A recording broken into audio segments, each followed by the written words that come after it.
In this video, I'm going to show you how to view the subscriptions in Epic Games quickly and easily. If you've ever wanted to check your active subscriptions, manage billing, or simply see what services are connected to your Epic account, this tutorial will walk you through the exact steps. And before we get started, make sure to hit the like button and subscribe for more simple tech tutorials just like this.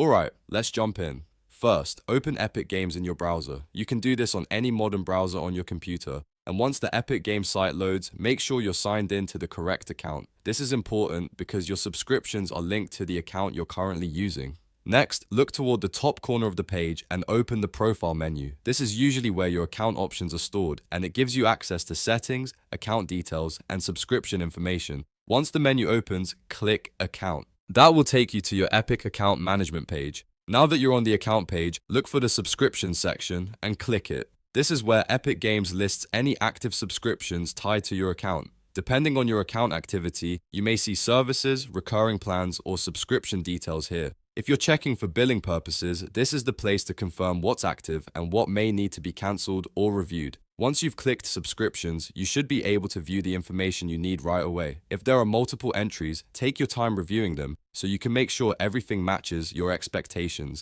If you're only checking to confirm whether a subscription exists, this is the final step you need, and that's it. You've now learned how to view the subscriptions in Epic Games. It only takes a few clicks once you know where to go, and it can save you time at any time you need to manage your account. If this video helped you out, please give it a like, subscribe to the channel, and turn on notifications so you never miss the next tutorial. Thanks for watching, and I'll see you in the next one.